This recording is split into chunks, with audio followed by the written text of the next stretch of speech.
హల్లెలూయా. ఈ నోవాహు వాడలో నాకు బాగా ఇంట్రెస్టింగ్ విషయం ఏంటంటే, చాలా ఇంట్రెస్టింగ్ థింగ్ ఏంటంటే, మీకు కూడా తెలిసే ఉంటుంది రైట్.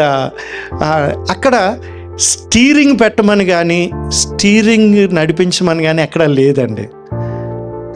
ఎక్కడన్నా ఉందా? రైట్. ఈ మధ్యకాలంలో కనిపెట్టి ఉండొచ్చు, కానీ కంప్లీట్గా it taken over by the lord. Amen. తలుపు వేయడం కూడా ఆయనది కాదు. తలుపు ఎవరు బంధించారంట?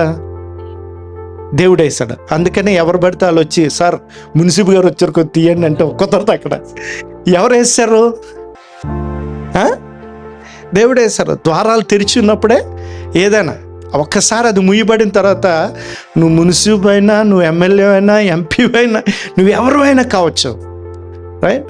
దేవుడు ఆ తరుణం, దేవుడిచ్చిన కృప, ఆ కృపను మిస్ అయితే ఇట్స్ ఇంపాసిబుల్ అన్నమాట.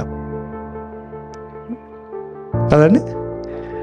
నాకు ఇంట్రెస్టింగ్ అనిపించింది ఏంటంటే, నోవాహు లోపలికి వెళ్ళి రైట్కి స్టీరింగ్ పట్టుకొని ఉండు, నేను గాలి వీస్తాను కాబట్టి రైట్ సైడ్ని వెళ్ళాలి, ఇక్కడి నుంచి లెఫ్ట్ సైడ్ వెళ్ళు అని చెప్పలేదు.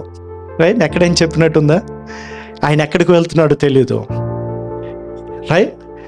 అది ఓన్లీ ఆయనకు తెలిసిన ఒకే ఒక నమ్మకం ఏంటంటే, ఈ పడవకు యజమాని ఎవరో ఆయనే నన్ను గమ్యాన్ని నడిపించేవాడై ఉన్నాడు. హల్లెలూయా.